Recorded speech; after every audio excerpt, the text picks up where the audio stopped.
സമിതി ശ്രീ പത്മനാഭ സ്വാമി.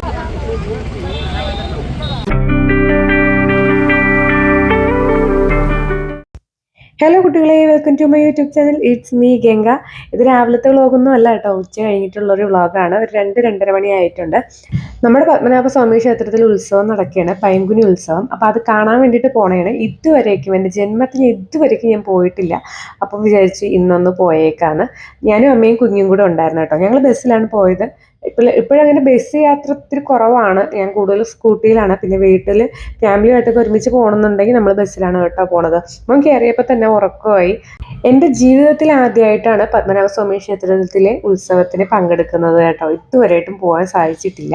ഇന്നിപ്പോൾ ഉദ്ദേശം രണ്ടാണ്. ഒന്ന് അമ്പലത്തിൽ കയറാം, പിന്നെ നമ്മളെ ഈ ഒരു 6 മണി 7 മണി സമയമാകുമ്പോഴത്തേക്കും എപ്പോഴും അവിടുന്ന് ബസ്സുണ്ട്, കിഴക്കേക്കോട്ടയിൽ നിന്ന് ബസ്സുണ്ട് നഗരക്കാഴ്ച കാണാൻ വേണ്ടിയിട്ട്. അപ്പോൾ മോനെയും കൊണ്ട് അതുകൂടി ഒന്ന് കാണിക്കാമെന്നാണ് വിചാരിച്ചു വെച്ചിരുന്നത് കേട്ടോ. ഇത് നമ്മുടെ പാളയത്ത് ഈ ഇടയ്ക്ക് പണി കഴിപ്പിച്ച് ഉദ്ഘാടനം കഴിഞ്ഞ ശ്രീ ശക്തി വിനായക അമ്പലമാണ്. അപ്പോൾ ഇതിൻ്റെ വീഡിയോസും കാര്യങ്ങളൊക്കെ നിങ്ങൾ ഒരുപാട് കണ്ടിട്ടുണ്ടായിരിക്കും. അപ്പം ഞാൻ വിചാരിച്ചാൽ അതിൻ്റെ വീഡിയോ കൂടെ എടുക്കാമെന്ന്. അത് കഴിഞ്ഞ് നമ്മൾ നേരെ എത്തിയത് ഈസ്റ്റ് ഫോർട്ടാണ്. നമുക്ക് സ്റ്റോപ്പ് ഇവിടെയാണ് കേട്ടോ. ഇവിടെ നിന്ന് ഇറങ്ങി നടക്കാവുന്ന ദൂരമേ ഉള്ളൂ, എല്ലാവർക്കും അറിയാവുന്ന കാര്യമാണ്. പിന്നെ അവിടെ അടുത്ത് തന്നെ ഒരു ലോട്ടറി കട ഉണ്ടായിരുന്നു. അപ്പോൾ ലോട്ടറി കടയിൽ നിന്ന് ഒരു ടിക്കറ്റ് കൂടെ എടുത്ത്, ഏട്ടൻ്റെ ഒരു റിലേറ്റീവാണ് ഇവിടെ വർക്ക് ചെയ്യുന്നത് കേട്ടോ. ഈ കാണുന്ന 2 നില ബസ്സിലാണ് കേട്ടോ നമുക്ക് കയറാനുള്ളത്. അതിൽ എഴുതി വെച്ചേക്കുന്നത് തന്നെ നഗരക്കാഴ്ചകളിൽ നിന്നാണ്. അപ്പോൾ ഒരു 6-7 മണി ആവുമ്പം തൊഴുത് കഴിഞ്ഞതിന് ശേഷം കയറാം എന്നാണ് വിചാരിച്ചിരിക്കുന്നത്. മോനുട്ടനോട് നേരത്തെ പറഞ്ഞിരുന്നില്ല, അമ്പലത്തിൽ പോകണമെന്ന് മാത്രമാണ് പറഞ്ഞത്. കാരണം തൊഴുവാനുള്ള സമയം തരത്തില്ല, നമുക്ക് ആ ബസ്സിൽ കയറാം എന്ന് പറഞ്ഞുകൊണ്ട് ഭയങ്കര ബഹളമായിരിക്കും. അങ്ങനെ ഞങ്ങൾ എത്തി. അവിടെ കുറേ സംഭവങ്ങളൊക്കെ ഉണ്ടായിരുന്നു കേട്ടോ. പിന്നെ മോനൂട്ടന് അത് ഞാൻ വഴിയെ പറഞ്ഞു തരാം. പിന്നെ മോനൂട്ടന് ജീൻസോ അങ്ങനെയുള്ള സംഭവങ്ങളൊന്നും ഇട്ട് കയറാൻ പറ്റാത്തത് കൊണ്ട് നമ്മൾ കയ്യിൽ മുണ്ട് വെച്ചിട്ടുണ്ടായിരുന്നു. അപ്പോൾ അവന് ആ ഡ്രസ്സ് മാറ്റിയതിന് ശേഷം നമ്മൾ ചെറിയ മുണ്ട് ഉടുപ്പിച്ച് നമ്മൾ അകത്ത് കയറി തൊഴുതിട്ട് ഇറങ്ങി. നല്ല തിരക്കുണ്ടായിരുന്നു. ഇവിടെ തൊഴുവാൻ പോലും പറ്റുമെന്ന് വിചാരിച്ച കാര്യമല്ല, ഭയങ്കര തിരക്കായിരുന്നു. എങ്ങനെയൊക്കെയോ തൊഴുതു എന്ന് വേണം പറയാൻ. നമ്മൾ തിരിച്ചിറങ്ങാൻ വേണ്ടിയിട്ട് നിന്നേണ്. അപ്പോൾ എങ്ങനെയൊക്കെയോ തൊഴുതി ഇറങ്ങി. ഒരു 6-6:30 മണിയായപ്പോൾ നമ്മൾ ഇറങ്ങി കേട്ടോ. ഏതാണ്ട് 3:30-4 മണിക്കാണ് നമ്മൾ എത്തിയത്. ക്ഷേത്രത്തിൻ്റെ മുൻവശത്തായിട്ട് പഞ്ചപാണ്ഡവന്മാരായ യുധിഷ്ഠിരൻ, ഭീമൻ, അർജുനൻ, നകുലൻ, സഹദേവൻ, അപ്പോൾ ഇവരെയൊക്കെ ഒരു രൂപം ചെയ്തു വെച്ചിട്ടുണ്ടായിരുന്നു. നല്ല രസമുണ്ടായിരുന്നു. ഒരുപാട് പേര് അതിൻ്റെ ഫ്രണ്ടിൽ പോയി ഫോട്ടോ എടുക്കുന്നുണ്ടായിരുന്നു. പിന്നെ നമ്മൾ അകത്ത് കയറിയ സമയത്ത് ശിവേലി നടന്നുകൊണ്ടിരിക്കുകയായിരുന്നു. വലിയ ശിവേലിയായിരുന്നു കേട്ടോ. പോരാത്തതിന് തന്നെ നമ്മളിപ്പം എനിക്ക് അറിഞ്ഞൂടാത്തൊരു കാര്യമായിരുന്നു, നമ്മൾ ഇത്രയും നാൾ മിസ് ചെയ്ത്, അല്ലെങ്കിൽ ഇത്രയും നാൾ തിരുവനന്തപുരത്ത് കിടന്നിട്ട് ഇത് പോയി കണ്ടില്ലല്ലോ എന്നുള്ള ഒരു സങ്കടം എനിക്കുണ്ടായിരുന്നു. പത്മനാഭൻ കിടക്കുന്നത് 3 വാതിലൂടെയാണ് നമുക്ക് കാണാൻ പറ്റുന്നത്. അപ്പം ഈ ശിവേലി വരുന്ന സമയത്ത് 3 രഥത്തിലാണ് കൊണ്ടുവരുന്നത്. സത്യത്തിൽ ആ 3 രൂപത്തിൽ കൊണ്ടുവരുമ്പോഴാണ് പത്മനാഭൻ എന്നുള്ളൊരു പൂർണ്ണ രൂപം എനിക്ക് തോന്നുന്നു ആകുന്നതെന്ന് വേണമെങ്കിൽ പറയാം. നമ്മൾ 3 വാതിലൂടെയാണല്ലോ അദ്ദേഹത്തെ കാണുന്നത്. പിന്നെ അതൊക്കെ കഴിഞ്ഞു. അതൊക്കെ എനിക്ക് ഭയങ്കരമായിട്ട് കൗതുകം നിറഞ്ഞൊരു കാഴ്ച തന്നെയായിരുന്നു. ശരിക്കും ഞാൻ പറഞ്ഞില്ല, എനിക്ക് മനസ്സിനകത്ത് ഭയങ്കര അത് കണ്ടപ്പോൾ സന്തോഷം തോന്നി. ഇപ്പോഴെങ്കിലും എനിക്കിത് പോയി കാണാൻ പറ്റിയല്ലോ എന്നുള്ളത് ഓർത്തിട്ട്. പിന്നെ നമ്മൾ ഫുഡ് കഴിക്കാൻ വേണ്ടിയിട്ട് ഒരു ഹോട്ടലിൽ കയറി. ആര്യസിലാണ് നമ്മൾ കയറിയെങ്കിലും ഫുഡ് അത്ര നമുക്ക് ടേസ്റ്റ് കണക്ക് തോന്നിയിട്ടില്ല. എന്തൊക്കെയോ കുറവുകൾ കണക്കാണ് തോന്നിയിട്ടുള്ളത്. സാധാരണ ആര്യസിലൊക്കെ നമ്മൾ കയറിയിട്ടുണ്ട്, ഫേമസ് ആയിട്ടുള്ള കാര്യമാണ് ഹോട്ടലാണ് ആര്യാസ്. പക്ഷെ അവിടത്തേക്കാളും കുറച്ച് ടേസ്റ്റിന് വ്യത്യാസം കണക്ക് തോന്നി കേട്ടോ. അങ്ങനെ നമ്മൾ ആഹാരമൊക്കെ കഴിച്ചു. ഒരു കറക്റ്റ് ടൈമിനാണ് നമ്മൾ എത്തിയത്. ഒരു 6:50-55 7 മണിക്കാണ് ബസ് ഉള്ളത് കേട്ടോ. അവിടെ എത്തിയിട്ട് ഞാൻ അമ്മയെ ചെറുതായിട്ടൊന്ന് പറ്റിച്ചു. കൗണ്ടറിൽ പോയി തിരക്കിയപ്പോഴത്തേക്കും ബസ് പോയിട്ടില്ല എന്ന് ഞങ്ങളുടെ അടുത്ത് പറഞ്ഞു. അപ്പോൾ അമ്മയുടെ ഞാൻ പറഞ്ഞു, അമ്മ ബസ് പോയി എന്നാണ് പറയണത്, ഇനി നമുക്ക് വീട്ടിൽ പോകാമെന്ന് പറഞ്ഞു. അങ്ങനെ അമ്മ അപ്പോഴേ ഞാൻ പറഞ്ഞു സമയത്തിന് ഇറങ്ങണില്ല ഹോട്ടലിൽ നിന്ന് കളിച്ച് നിന്നെന്നും പറഞ്ഞുകൊണ്ട് അമ്മ നമ്മൾ വഴക്ക് പറഞ്ഞിട്ടുണ്ടായിരുന്നു. പിന്നെ ഞാൻ പറയും, നമ്മൾ ബസ്സിൽ കയറാൻ വേണ്ടി വന്നതല്ലേ, നമ്മൾ കയറിയിട്ടേ പോകത്തുള്ളൂ, ബസ്സൊന്നും പോയിട്ടില്ലെന്ന് പറയും. അപ്പോഴാണെന്ന് എല്ലാവർക്കും സമാധാനമായത് കേട്ടോ. മോനോട്ടിനോട് നേരത്തെ പറഞ്ഞിട്ടില്ലായിരുന്നു. പിന്നീട് നമ്മൾ പറഞ്ഞു മോനോട്ടിൻ്റെ അടുത്ത് ഇങ്ങനെ കയറുകയാണെന്ന്. അപ്പോൾ അവന് ഭയങ്കരമായിട്ട് സന്തോഷം തോന്നി. അവൻ കയറാൻ വേണ്ടിയിട്ടുള്ള ബഹളത്തിലൊക്കെ ആയിരുന്നു കേട്ടോ. ഇത് എത്രയും നിൽക്കുന്നത് ആ ബസ്സിൽ കയറാൻ വേണ്ടിയിട്ടുള്ളവരാണ് കേട്ടോ. ഭയങ്കര തിരക്കായിരുന്നു. ആ ബസ് വന്നിറങ്ങിയപ്പോഴത്തേക്കും എൻ്റെ കുഞ്ഞി എവിടെ നിന്നൊക്കെയാണ് ആൾക്കാർ കയറി വന്നതെന്ന് വെച്ചാൽ എനിക്കറിഞ്ഞൂടാ. നമ്മൾ ആ ബസ് കിടന്ന സമയത്ത്, അതായത് ഒരു 3 മണി സമയത്ത് നമ്മൾ വന്ന സമയത്ത് 3 മണി സമയം അല്ല 4 മണി സമയം ആ ബസ്സിൽ ഒട്ടും തിരക്കില്ലായിരുന്നു, ഒരൊറ്റ മനുഷ്യരും ഇല്ലായിരുന്നു. പക്ഷേ ഇപ്പം ഭയങ്കര തിരക്കാരൻ, ആൾക്കാർ നിന്നൊക്കെയാണ് ആ ബസ്സിൽ കയറിയത്. ഞാൻ മോനെയും കൊണ്ട് കയറാൻ ഇത്തിരി ബുദ്ധിമുട്ടി. ആദ്യം ഒരു സീറ്റ് കിട്ടിയില്ല. എല്ലാവരും, അതായത് ഇപ്പോൾ ഒരു ഫാമിലിയിൽ നിന്ന് വരികയാണെന്നുണ്ടെങ്കിൽ ഒരു 10-15 പേര് കാണും. അപ്പോൾ അവരെത്രയും അങ്ങ് ബുക്ക് ചെയ്തിടുകയാണ്. ആരാണോ ഫസ്റ്റ് കയറുന്നത് അവരത്രയും നേരെ അങ്ങ് ബുക്ക് ചെയ്തിടുകയാണ്. അപ്പം നമുക്കിരിക്കാൻ സ്ഥലമില്ല.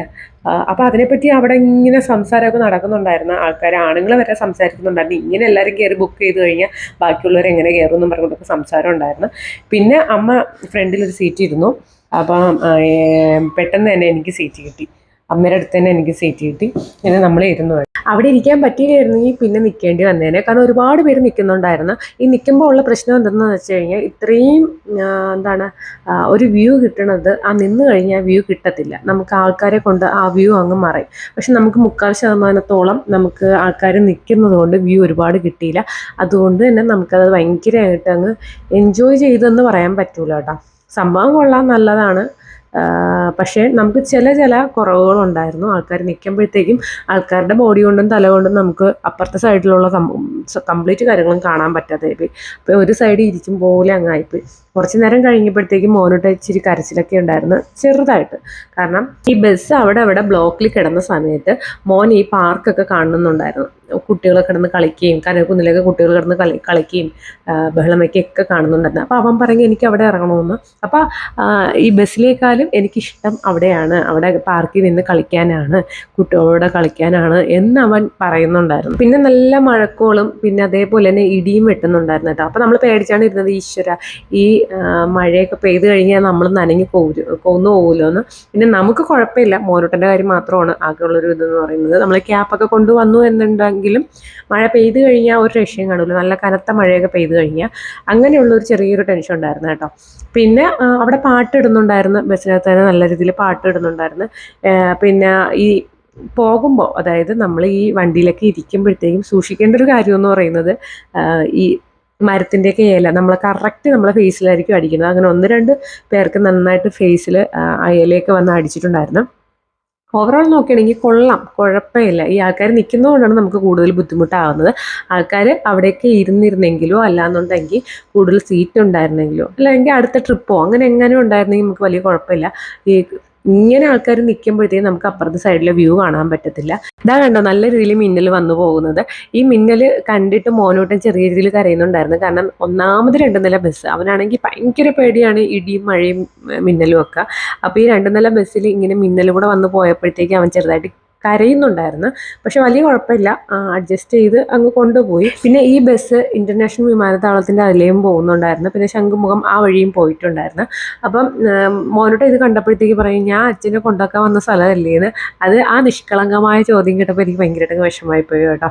അപ്പം അവൻ ഇങ്ങനെ ക്യൂരിയോസിറ്റി കണക്ക് ചോദിക്കുന്നുണ്ടായിരുന്നു, അച്ഛൻ അവിടെ നിന്ന് നമുക്ക് അച്ഛനെ വിളിച്ചുകൊണ്ട് വരാൻ പറ്റും, അച്ഛൻ എവിടെയാണ് ജോലി ചെയ്യുന്നത്? മോനോട്ടിൻ്റെ വിചാരം എന്ന് പറയുന്നത് ഈ ഒരു എയർപോർട്ടിനകത്താണ് ദുബായ് എന്നാണ്. അവൻ കൊണ്ടാക്കിയതും ഏട്ടൻ അകത്ത് കയറി പോയതും ഇതാണ് അവൻ്റെ ദുബായ് എന്നാണ് അവൻ വിചാരിച്ച് വെച്ചിരിക്കുന്നത്. പിന്നെ ഞങ്ങൾ പറയുന്നത് ഒരുപാട് ദൂരെയാണ്, കടലൊക്കെ കടന്ന് പോകണം. എന്നാലും നമുക്ക് മനസ്സിലാവില്ല, കൊച്ചു പ്രായമല്ലേ. പിന്നെ അതിനിടയ്ക്ക് എന്നെ ട്രെയിൻ പോകുന്നുണ്ടായിരുന്നു. അപ്പോൾ ട്രെയിനൊക്കെ കാണിച്ചു കൊടുത്തു. മോനോട്ടിന് അതൊക്കെ ഭയങ്കരമായിട്ടങ്ങ് സന്തോഷം തോന്നുന്ന ചില കാര്യങ്ങളാണ് ഈ പ്ലെയിന്, ട്രെയിൻ അങ്ങനെയുള്ള കാര്യങ്ങൾ കേട്ടോ. അത് കഴിഞ്ഞ് നമ്മൾ ലുലു മാളിൻ്റെ അതുവഴിയാണ് പോയത്. ലുലു മാളിൻ്റെ അതുവഴി പോയിട്ട് അവിടെ അടുത്ത് തന്നെ ഒരു ടൈറ്റാനിക്കിൻ്റെ, അതായത് നമ്മൾ ടൈറ്റാനിക്കിൻ്റെ സെറ്റ് ഇട്ടിട്ടുണ്ട് കേട്ടോ. സംഭവം കൊള്ളാം, നല്ല രസമുണ്ട്. സംഭവം കുഴപ്പമില്ല, നല്ല രസമൊക്കെ ഉണ്ട്. പിന്നെ കുട്ടികൾക്ക് ഇഷ്ടപ്പെടും, വേറെ കുഴപ്പമൊന്നുമില്ല.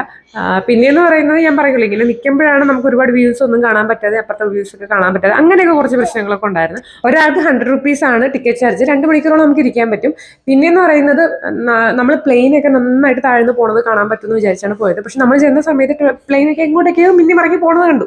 പിന്നെ നമ്മളെ തിരിച്ച് കിഴക്കേക്കോട്ടെ തന്നെയാണ് കൊണ്ടുവന്ന് ആക്കിയിട്ടുള്ളത്. അവിടെ നമുക്ക് നേരെ ഇനിയിപ്പം ബസ്സിൽ കയറണം. അങ്ങനെ നമ്മൾ ഡിപ്പോയിൽ ചോദിച്ചപ്പം ബസ് ഉണ്ടാകുന്ന അറിയാൻ വേണ്ടിയിട്ട് ഡിപ്പോയിൽ ചോദിച്ചു. അപ്പോൾ നമ്മളെ റൂട്ടിലോട്ട് എപ്പോഴും ബസ്സില്ല. അപ്പോൾ ഇനിയിപ്പം നമുക്ക് തമ്പാനൂർ പോകണം. തമ്പാനൂർ പോയി കഴിഞ്ഞാൽ നമുക്ക് അവിടെ നിന്ന് എപ്പോഴും ബസ് കിട്ടും. ഇവിടെ പക്ഷേ ബസ് കുറവാണ്. പക്ഷെ നമ്മൾ 4 മണിക്ക് നിന്ന സമയത്ത് ഭയങ്കരമായിട്ട് നമ്മൾ പോകുന്ന റൂട്ടിലോട്ട് നല്ല രീതിയിൽ ബസ് ഉണ്ടായിരുന്നു. പക്ഷെ നമ്മൾ ആ റൂട്ടിലോട്ട് പോകാൻ നിന്നതുകൊണ്ട് അപ്പോഴും ബസ്സും ഇല്ലായിരുന്നു. പിന്നെ നമ്മൾ ആട്ടോയിൽ കയറി തമ്പാനൂർ ഇറങ്ങുകയാണ് ചെയ്തത്. നമ്മൾ ചാർജ് തിരക്കിയിട്ടാണ് കേട്ടോ കയറിയത്. കാരണം നൈറ്റൊക്കെ നമ്മൾ ആട്ടോയിൽ കയറി ഇന്ന സ്ഥലത്ത് ഇറങ്ങിയതിന് ശേഷം നമ്മൾ നല്ല രീതിയിൽ ചാർജ് വാങ്ങി. അതുകൊണ്ട് നമ്മൾ ചാർജ് ചോദിച്ചിട്ടാണ് കയറിയത്. പക്ഷെ 30 രൂപ ഉണ്ടായിരുന്നുള്ളൂ. അതെനിക്കെന്തോ ലാഭം കണക്ക് തോന്നി. സാധാരണ മറ്റുള്ളവർക്കാണെങ്കിൽ 40-50 ഒക്കെയാണ് വാങ്ങിക്കുന്നത്. അങ്ങനെ ഞാൻ ഞാനും അമ്മയും പറയുകയും ചെയ്തു. നല്ലതെന്ന് പറയണമല്ലോ. അതുകൊണ്ട് തന്നെ നമ്മൾ ആട്ടോ ഡ്രൈവറിൻ്റെ അടുത്തും നമ്മൾ പറഞ്ഞിരുന്നു, ഇങ്ങനെ സാധാരണ നമ്മൾ വരുമ്പോഴത്തേക്ക് അറിഞ്ഞൂടാത്തവർ വരുമ്പോഴത്തേക്ക് നല്ല രീതിയിൽ പൈസ ചാർജ് കൂട്ടി വാങ്ങിക്കുന്ന ചിലരുണ്ടെന്ന്. പക്ഷെ നല്ലവരും ഉണ്ട് കേട്ടോ. അത് കഴിഞ്ഞ് നമ്മൾ ബസ് സ്റ്റാൻഡിലെത്തി. അപ്പോൾ അവിടെ ബസ് കിടക്കുന്നുണ്ടായിരുന്നു. നല്ല മഴയായിരുന്നു, നല്ല മഴ. ഈ നല്ല മഴയാണെങ്കിലും നമ്മൾ വിയർത്ത് കുളിച്ചെന്ന് വേണം പറയാം. ഭയങ്കരമായിട്ട് വിയർത്ത്. എനിക്കാണെങ്കിൽ ഭയങ്കര സ്വെറ്റിംഗ് പ്രോബ്ലം ഉള്ള ആളാണ്. അതുകൊണ്ട് എപ്പോഴും ഞാൻ വിയർത്തുകൊണ്ടിരിക്കും. ഈ ധാവണിയൊക്കെ എന്തിനും ഉടുത്തുന്ന തന്നെ എനിക്ക് തോന്നിപ്പോകും കേട്ടോ. എനിക്ക് ഇങ്ങനെ ദൂരോട്ടൊക്കെ യാത്ര പോകുമ്പോഴത്തേക്കും ഞാൻ കംഫർട്ടബിൾ എന്ന് പറയുന്നത് ചുരിദാറിലോ അങ്ങനെ എന്തെങ്കിലുമൊക്കെ ആയിരിക്കും. പക്ഷേ എനിക്ക് ധാവണി ഭയങ്കര ബുദ്ധിമുട്ട്. ധാവണി പിന്നെയും കുഴപ്പമില്ലെന്ന് തോന്നുന്നു. ഈ സാരിയാണ് എനിക്ക് ഭയങ്കര ബുദ്ധിമുട്ട്. ഒരു വിധത്തിൽ എങ്ങനെയെങ്കിലും വീടെത്തി ആ ഡ്രസ്സ് ചേഞ്ച് ചെയ്യുന്നവരെ എനിക്കൊരു ബുദ്ധിമുട്ടായിരിക്കും. പക്ഷെ ധാവണി പിന്നെയും കുഴപ്പമില്ല. എന്നിരുന്നാലും ഈ ചൂടുള്ള സമയത്ത് ഇതും വഹിച്ചുകൊണ്ട് നടക്കണമെന്ന് പറഞ്ഞാൽ ഇത്തിരി കഷ്ടമുള്ള കാര്യമാണ് കേട്ടോ. പോരാത്തിന് മോനെ എടുക്കണം. മോനാണെങ്കിൽ എന്നെ കണ്ടു കഴിഞ്ഞാൽ നിലത്തൊന്നും നിൽക്കത്തില്ല. പിന്നെ നമ്മൾ ബസ്സിൽ കയറി അതാ നല്ല രീതിയിൽ വിയർത്ത് കുളിക്കുന്നുണ്ട്. ബസ് എടുത്ത് കാറ്റടിച്ചതിന് ശേഷമാണ് എനിക്കിതിരി സമാധാനമായത് കേട്ടോ. മോനൂട്ടിനെ അങ്ങനെ ഇങ്ങനെയൊന്നും നമ്മൾ ഇപ്പം എങ്ങോട്ടും കൊണ്ടുപോകാറില്ല. അതുകൊണ്ടാണ് മാസത്തിൽ ഒരു ദിവസമെങ്കിലും മോനൂട്ടിനെ എവിടെയെങ്കിലും കൊണ്ടുപോകണം എന്നുള്ളൊരു പ്ലാനോട് കൂടി നിൽക്കുന്നത്. മിക്കപ്പോഴും ഒന്നും നടക്കാറില്ല. ഞാൻ ജോലിക്ക് പോകും, മോനൂട്ടൻ വീട്ടിൽ തന്നെ. ഈ വെക്കേഷൻ സമയം ആയതുകൊണ്ട് സ്കൂളിൽ പോലും പോകാറില്ല. കളിക്കാനൊന്നും ആരുമില്ല. നല്ല രീതിയിൽ മോനൂട്ടൻ ഒറ്റപ്പെടുന്നുണ്ട്. അതുകൊണ്ടാണ് നമ്മളിങ്ങനെ കൊണ്ടുപോയത്. ഒരുപാട് ദൂരത്തേക്ക് പോകാനുള്ള ഒരു സാമ്പത്തിക അവസ്ഥയൊന്നും ഇപ്പം ഇല്ലാത്തതുകൊണ്ട് നമ്മളെക്കൊണ്ട് പറ്റുന്ന സ്ഥലങ്ങളിൽ നമ്മൾ പോകുന്നു മാത്രമേ. ഇനിയിപ്പം എനിക്കൊരു ആഗ്രഹമുള്ളത് അവനെ പാർക്കിൽ കൊണ്ടുപോകണമെന്നാണ്. ഒരു 2-3 മണിക്കൂറെങ്കിലും പാർക്കിൽ അവൻ സ്പെൻഡ് ചെയ്യുന്ന രീതിയിൽ അടുത്ത മാസം പോകണമെന്ന് ആഗ്രഹമുണ്ട്. അറിയത്തില്ല. ഞാനിപ്പോൾ ഒരു ഹാഫ് ഡേ ലീവ് എടുത്താണ് കേട്ടോ ഇറങ്ങിയത്. ഉച്ചവരെ ഞാൻ ഷോപ്പിലുണ്ടായിരുന്നു. ഉച്ചയ്ക്ക് ശേഷമാണ് ഞാൻ ഇറങ്ങിയത്. അങ്ങനെ അത്യാവശ്യമുള്ള സമയങ്ങളിൽ ഇപ്പം ഹാഫ് ഡേ, ഫുൾ ഡേ ആയിട്ടൊന്നും എടുക്കത്തില്ല. ഹാഫ് ഡേ വെച്ചൊക്കെ എടുക്കും. പക്ഷേ ഹാഫ് ഡേ എടുക്കുന്നത് നമുക്കൊരു മെനക്കേടാണ്. പക്ഷേ അത്യാവശ്യ കാര്യങ്ങൾ നമുക്കങ്ങ് നടന്നു പോകും. ഫുൾ ഡേ എടുത്തു കഴിഞ്ഞാൽ ചിലപ്പോൾ ഒരുപാട് ടൈം വേസ്റ്റിംഗ് വരും. ഹാഫ് ഡേ ആകുമ്പോൾ നമ്മൾ ടൈം ഷെഡ്യൂൾ ചെയ്തേ നമ്മൾ ആ ഒരു ടൈം യൂട്ടിലൈസ് ചെയ്യത്തുള്ളൂ. പിന്നെ അത് കഴിഞ്ഞ് നമ്മൾ വീട്ടിലോട്ട് പോയി കേട്ടോ. നല്ല മഴയും ചിലയിടത്ത് നല്ല മഴയൊക്കെ ഉണ്ടായിരുന്നു. മോനോടും കുറച്ച് കഴിഞ്ഞപ്പോഴേ നല്ല ഉറക്കമായി. അപ്പോൾ ഇന്നത്തേക്ക് ഇത്രയേ ഉള്ളൂ. ഇഷ്ടപ്പെട്ടെങ്കിൽ ലൈക്ക് ചെയ്യാനും ഷെയർ ചെയ്യാനും മറക്കരുത്. ഓക്കെ.